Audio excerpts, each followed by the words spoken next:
Allez, décidément, ces micros. Allez, bonsoir à tous et toutes et bienvenue au Futuroscope. J'ai l'impression que c'est mon premier discours en tant que président national, et pourtant c'est le dernier. Donc le Congrès Jeunes Agriculteurs, dans sa nouvelle formule, et je pense que vous avez pu le constater, a été un vrai succès cette année. Je pense qu'on peut déjà s'en remercier. Déjà, saluer quelques personnes quand même avant de commencer. Monsieur le ministre de l'Agriculture, bonsoir et merci d'être là. Monsieur le préfet, mesdames et messieurs les parlementaires français et européens, monsieur le vice-président du Conseil régional Nouvelle-Aquitaine, cher Jean-Pierre, monsieur le président du Conseil départemental de la Vienne, monsieur le président des maires ruraux de la Vienne, monsieur le maire de Chasseneuil-du-Poitou, mesdames et messieurs les élus, monsieur le président de la FNSEA, cher Arnaud, monsieur le président des chambres d'agriculture, cher Sébastien, monsieur les présidents du CAF, chers partenaires, cher Gia, chers amis, bonsoir.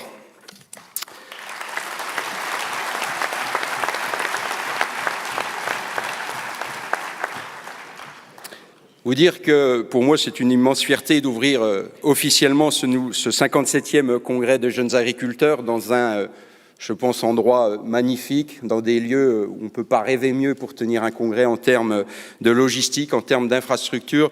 Et je pense que déjà on peut faire un tonnerre d'applaudissements à l'équipe qui a organisé ce congrès.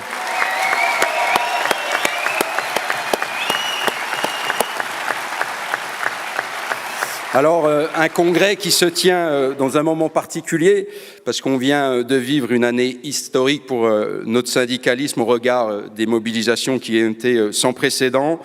C'est aussi notre dernier congrès avant un moment décisif qui seront les élections des chambres d'agriculture, un moment démocratique important pour notre monde agricole.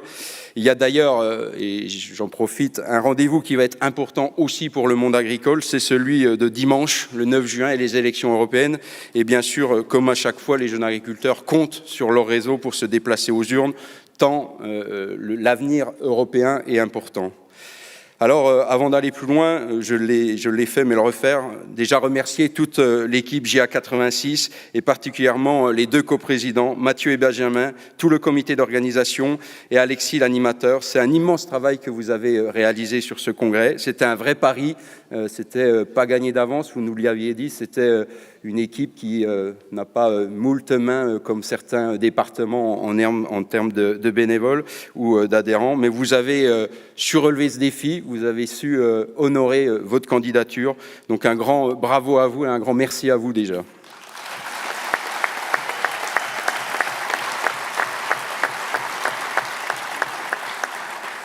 Bien sûr, remercier tous nos partenaires qui sont nombreux. Alors, vous me permettrez et vous m'excuserez de ne pas me risquer de citer et d'énumérer la liste au risque d'en vexer si j'en oubliais. Mais bien sûr, remercier nos partenaires nationaux, les partenaires locaux qui font preuve, je pense, régulièrement de la confiance et de l'attachement qu'ils ont envers GIA. Et je pense que votre présence ce soir en nombre en témoigne, donc encore un grand merci à vous toutes et tous. Et bien sûr, merci à tous les congrétistes, à tous les GIA, parce que sans vous, finalement, cet événement n'aurait pas lieu. Merci à vous pour ces 2 journées de travail, parce que je pense qu'on a su une nouvelle fois montrer l'audace et le pragmatisme de la jeunesse agricole. Alors rapidement, vous présenter les travaux de ces 2 jours. Tout d'abord, vous dire qu'ils ont été intenses et passionnés, mais dans un état d'esprit, je pense, responsable, d'une jeunesse qui veut préparer son avenir et qui est consciente des défis qui sont face à elle. Tout d'abord, vous dire que hier était la journée à huis clos. On a pu, bien sûr, revenir sur les éléments statutaires, surtout revenir sur le rapport d'activité, qui, au vu de l'année passée, mais au vu aussi de ce début d'année qui, vous le supposez bien, a été chargé. Je pense que ça a été pour nous l'occasion, s'il en était encore une fois nécessaire, de montrer quand même tout ce que nous avons réussi à mettre sur la table. Et je vous le disais hier en huis clos, on peut toujours voir le verre à moitié vide, on peut toujours se dire que ça n'a pas été assez loin, que ça ne va pas assez vite, qu'on aurait pu faire mieux.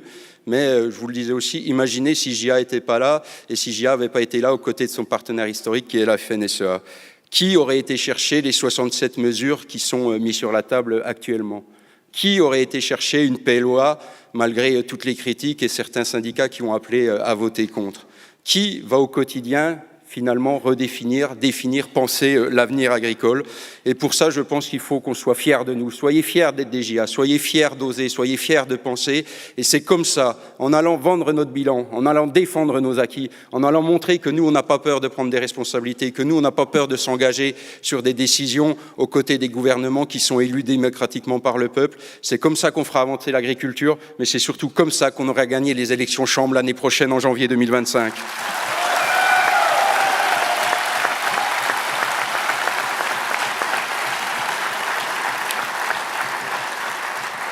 Alors oui, parce que les JA sont taquins, parce que les JA sont pleins d'audace, vous doutez bien qu'à quelques mois des élections Chambre, un congrès dans un département qui n'est pas tenu par le syndicalisme majoritaire n'est pas anodin. Oui, nous avons fait le défi de venir en département pas forcément conquis par nos syndicats majoritaires, mais j'espère que cet élan de dynamique et ce qu'on a pu montrer à votre réseau, aux JA de la Vienne qui ont pu assister aux travaux, qu'appartenir à un réseau comme Jeunes Agriculteurs, il faut en être fier, il faut aller défendre ses valeurs. J'espère que ce moment vous servira pour la suite dans les mois à venir. Vous dire aussi que le travail de la journée était sur le rapport d'orientation. Bien sûr, un moment important pour notre réseau. Alors avec une nouvelle formule cette année, on avait fait le choix de modifier la façon de construire les amendements. On avait fait le choix de vouloir un rapport qui allait plus finalement sur le fond que sur la forme. Le choix de consacrer la journée du mercredi au rapport d'orientation. Alors pas seulement pour avoir une deuxième soirée, parce que vous savez que les JA sont des gens très festifs et aiment les moments conviviaux, mais surtout pour aussi avoir un vrai temps de débat et un vrai état d'esprit constructif. Alors après plus de 10 heures de débat passionné, intense mais responsable, nous avons adopté notre rapport d'orientation qui s'intitule « Construire notre souveraineté, impulser les transitions ». Alors, quand vous aurez l'occasion de le lire, vous verrez que les différents sujets qui ont été abordés concernent pour partie des trajectoires de la ferme France, pour partie des sujets comme l'Europe, la souveraineté alimentaire, l'actif, le foncier et d'autres sujets. Bien sûr que nous assumons haut et fort le fait que nous n'avons pas l'ambition dans ce rapport de détenir la vérité, que nous n'avons pas l'ambition d'avoir traité tous les sujets qui sont nécessaires à garantir une souveraineté alimentaire, mais ça nous a permis, je pense, de fixer les prémices de ce qui devra être le futur de ce syndicat, c'est définir finalement quel modèle agricole on veut dans ce pays demain, comment finalement on installe des jeunes hommes et des jeunes femmes dans ce métier, avec une notion qui pour moi est essentielle, et c'est ce qu'on essaye de pousser à travers les plans et les contrats d'avenir. C'est finalement à un moment donné qu'on se pose la question de qu'est-ce qu'on veut dans ce pays. Et moi, quand j'entends certains dire on veut 1 million d'installations, on veut des petites fermes, des grosses fermes, des moyennes fermes, pour moi ça ne veut rien dire et on se trompe. La vraie question qu'on doit se poser, nous, jeunes agriculteurs, c'est quelle rentabilité économique, quelle adaptation au changement climatique les installations de demain seront en capacité de le faire. Et si on continue à se dédouaner ou à se cacher de cette réalité, qu'elle soit économique ou qu'elle soit du changement climatique, nous aurons une ferme qui régresse. Et après, vous savez, Monsieur le Ministre, on est attaché à redéfinir finalement notre plan de souveraineté alimentaire. Et je pense qu'il y a un moment donné, dans ce pays, il faudra qu'on assume les différents modèles d'agriculture, parce que oui, la France est variée, oui, la France est riche de ses agricultures, mais osons affirmer des modèles qui sont l'avenir pour l'agriculture française. Enfin,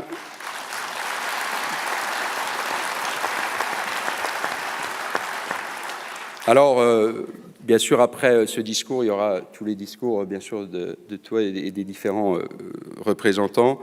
Vous dire qu'on aura, bien sûr, le moment de remerciement de l'équipe sortante, et c'est le minimum pour eux.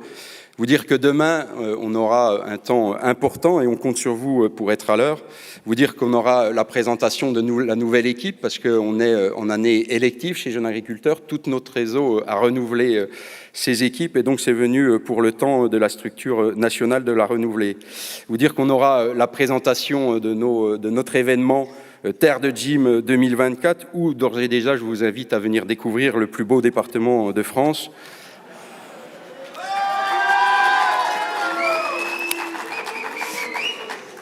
On a aussi des bêtes qui font ce bruit. Je vous l'ai déjà fait hier, donc vous le saviez. Aussi, 8 ans après sa création, vous dire qu'on vous présentera les travaux qu'on a menés sur ce mandat de l'évolution de notre fonds de dotation. Vous saviez qu'on avait lancé un travail après plusieurs événements que ce fonds de dotation Terre Innovante a porté, notamment le dernier en date, les Toquets de l'agriculture, qui s'était tenu il y a 2 ans sur le parvis de l'Hôtel de Ville. Vous dire qu'on a repositionné une nouvelle ambition, on a repositionné une marque et vous aurez l'occasion de la découvrir demain. Nous aurons aussi un moment pour revenir finalement sur les mobilisations et surtout à travers notre table ronde qu'on a choisie sous le thème de « Ou comment passer de la colère à l'engagement et quelle place pour les jeunes demain ?» Je pense un moment important dans ce temps. Et après, bien sûr, avant de finir et de clôturer la journée de demain, les discours officiels. Voilà un programme qui était chargé pour ce congrès, un congrès qui s'est tenu dans de bonnes conditions jusqu'à maintenant, et je compte sur l'intelligence collective du réseau Jeunes Agriculteurs, comme il a toujours su le faire, pour que ça continue au moins jusqu'à demain matin 7h, parce qu'après, c'est plus moi. Et vous dire que continuez à être ce que vous êtes, continuez à penser, continuez à avoir des ambitions. Je pense qu'il faut toujours avoir des ambitions. Continuez à rêver grand. Je pense que quand on est jeune, on rêve jamais assez et la vie s'occupe toujours pour nous de réduire nos rêves. Donc continuez à imaginer l'agriculture, continuez à oser, continuez à vous adapter, continuez à être audacieux, continuez finalement à être jeunes agriculteurs, ceux qui préparent demain et qui construiront l'avenir. Merci à vous.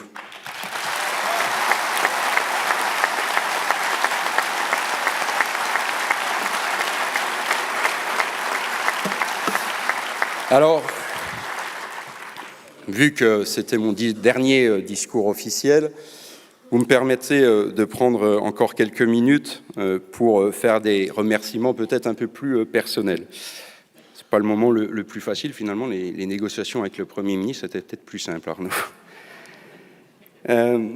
Tout d'abord, vous dire que ça fait 12 ans d'engagement dans le réseau Jeunes Agriculteurs, dont 6 ans au national et 2 ans avoir eu l'honneur de présider ce si beau syndicat.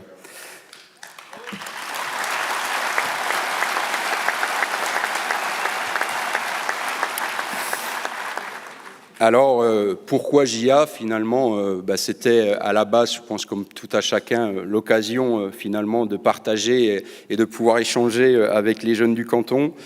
J'ai toujours eu, et je pense que pour ceux qui me connaissent, un tempérament à difficilement supporter qu'on me dicte ce que je dois faire, et je préfère plutôt essayer de proposer et de construire. Donc l'implication pour moi était essentielle à l'engagement agricole, parce que pour moi le métier d'agriculteur ne s'arrête pas aux portes de sa ferme, c'est vraiment un ensemble. J'ai pris vraiment plaisir à exercer les différentes missions au sein de ce réseau, à tous les échelons, que ce soit en tant que président de canton, que ce soit en tant que secrétaire général des JA du Doubs, puis de la région JA BFC. Ensuite, 6 ans au national, je le disais, en étant rentré secrétaire général adjoint sous le mandat d'un certain Jérémy de Serles, qui m'avait fait l'honneur et la confiance avec son secrétaire général de l'époque, Samuel Vandal, de me prendre dans l'équipe nationale. Alors vous dire que pour moi, finalement, l'aventure nationale a été un peu atypique, parce que j'ai eu le droit de connaître pour la première fois la démission d'un président national pour s'orienter vers d'autres horizons. Du coup, ça m'a fallu une promotion, on va dire, rapide, parce que je crois que personne, après 8 mois arrivé au national, devenait secrétaire général.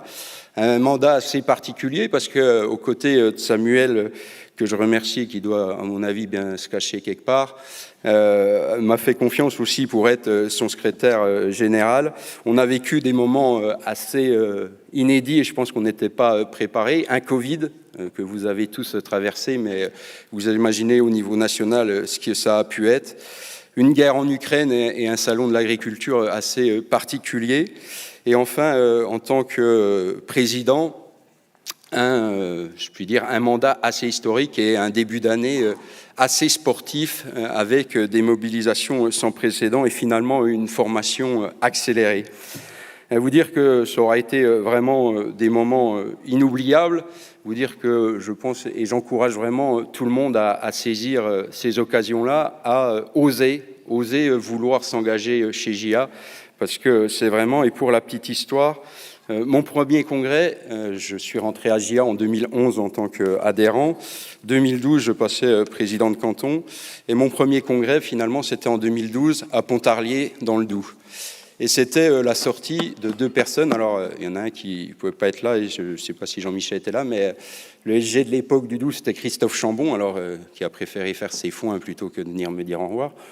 Mais, non, j'y vais pas. Mais je m'étais dit, bah, tiens, ça a l'air sympa ce qu'ils font, et peut-être qu'un jour, j'aurai l'occasion d'être à leur place. Et bien finalement, 12 ans après, je m'y suis retrouvé, et vous dire que c'était vraiment une fierté, et j'ai vraiment pas de regrets. Et vous dire, et pour pas être vraiment trop long, mais remercier tous les gens que j'aurais croisés, alors sûrement que j'en oublierai, j'aurai l'occasion aussi d'en remercier, mais bien sûr Samuel, avec qui on a partagé des moments qui sont d'un binôme et qui sont compliqués à expliquer, donc un grand merci à lui, un grand merci à Pierrick pour ces 2 années de mandat.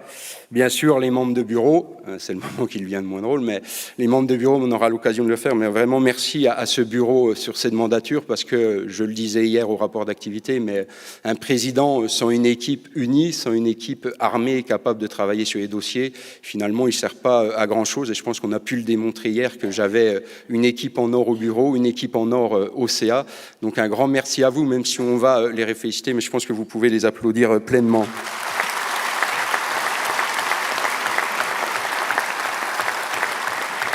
Bien sûr, remercier aussi d'autres personnes, parce qu'en étant secrétaire général et ensuite président, ça nous donne le droit de pouvoir siéger au bureau de la FNSEA. Donc remercier bien sûr l'ensemble du bureau FNSEA, bien sûr Jérôme Despé, avec qui j'ai pu partager mon rôle de SG et lui le sien, et où on a vraiment, au-delà d'un travail, si je puis dire, par nos positions et par nos postes, je pense qu'on a vraiment aussi créé une amitié. Jérôme, c'est l'attachement que j'y porte, et je pense qu'avoir quelqu'un comme ça qui a à cœur et la défense de GIA, c'est vraiment quelque chose d'agréable. Bien sûr, remercier Christiane Lambert, avec qui j'ai pu travailler un moment, et surtout qui restera gravé à jamais, parce qu'un président GIA qui remercie un président, et en l'occurrence une présidente FNSEA sortante, ça n'arrive pas à tous les présidents GIA, c'est souvent plutôt l'inverse. Donc c'était vraiment un moment exceptionnel. Merci à toi Arnaud pour ces années qu'on aura travaillé ensemble, et surtout finalement, si je puis dire, quand on était au cœur de la tempête, on se le disait des fois en rigolant dans la voiture, mais il y en aurait des choses à écrire, il y en aurait des choses à raconter, mais pour l'instant c'est un peu trop tôt et on ne va pas tout révéler. Mais merci à toi, parce que finalement et je pense que ça s'est vu, et c'est aussi pour ça que nos 2 réseaux ont aussi été fiers, je pense, de leur président. C'est finalement une complicité où il n'y a pas forcément besoin de se parler, et quand vous êtes au cœur de la négociation et où juste un regard suffit pour savoir où c'est que l'autre doit prendre la parole, où c'est qu'on doit appuyer, je pense que vous voyez ce que ça donne quand finalement ces 2 syndicats marchent main dans la main, quand leurs 2 présidents fonctionnent comme un, et je pense qu'on est fiers de ça. Un grand merci à toi Arnaud, et tu sais que tu pourras toujours compter sur moi et sur mon soutien. Merci à Sébastien Windsor pour le travail qu'on a pu faire durant ces années. Bien sûr, un grand merci à tous les présidents du CAF. Alors, ils n'ont pas pu tous être là aujourd'hui, mais merci à Dominique Chargé pour la coopération agricole. Bien sûr, merci à Dominique Lefebvre pour le crédit agricole, à Jean-François Futéro, nouveau président de la MSA, et à son prédécesseur. Bien sûr, à François Schmitt, qui était à Groupama, mais qui a passé la main à Laurent Poupard désormais. Un grand merci à l'ensemble des partenaires GIA, parce que je le dis souvent, mais pour moi, ça ne marcherait pas s'il y avait cette relation entre le réseau GIA et entre nos partenaires. C'est vraiment des duos gagnant-gagnant, et on le voit sur Terre Innovante. Et un grand merci à vous pour la confiance auquel vous m'avez accordé, mais surtout auquel vous portez à l'ensemble de cette structure-là. Bien sûr, un grand merci à l'ensemble des collaborateurs du réseau Jeunes Agriculteurs. Vous savez l'attachement que j'ai pour vous. Je l'ai toujours dit, sans nos collaborateurs, les réseaux GIA ne seraient pas ce qu'il est. Un grand merci à vous toutes et tous qui œuvrez dans les différents départements, qui œuvrez dans les régions. Bien sûr, l'équipe nationale, et donc une pensée pour tous nos DR qui sont là aujourd'hui. Bien sûr, une pensée pour toute l'équipe nationale, les différents chefs de service. Et bien sûr, un grand merci à toi, Jérôme, de m'avoir supporté pendant 2 ans.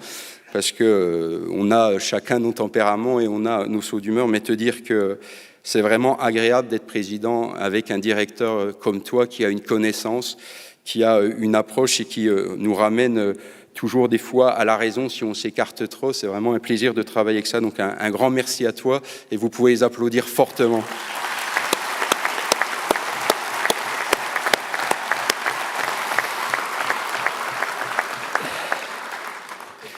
Et enfin, pour finir, un message plus personnel, remercier bien sûr toute ma famille, mes amis, remercier mon associé qui finalement a partagé aussi l'engagement, parce que finalement, quand vous êtes en GAEC, certains disent c'est des fois plus simple, soit d'être seul, mais je pense que l'avantage du GAEC permet aussi l'engagement, et moi je le dis très clairement, si je n'avais pas été en GAEC, je ne pense pas que j'aurais fait ce parcours-là à JA.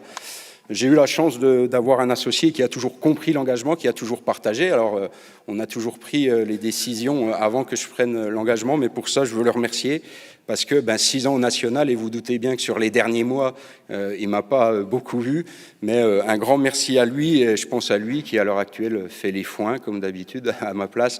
Mais t'inquiète pas, d'ici quelques heures, tu vas me supporter un peu plus.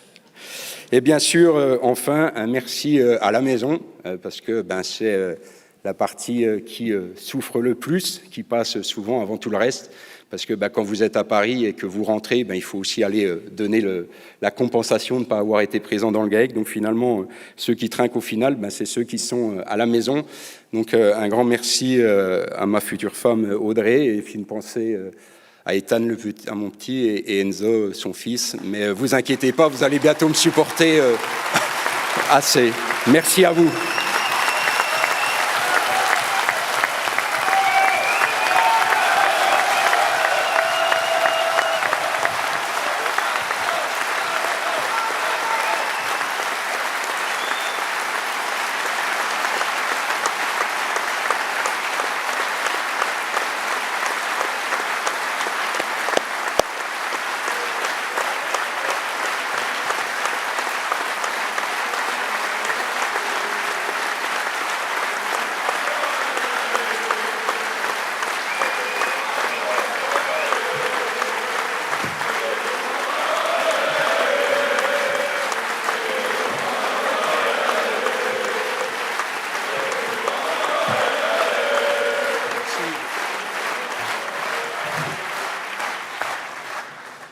Merci à vous. Beaucoup, ça touche.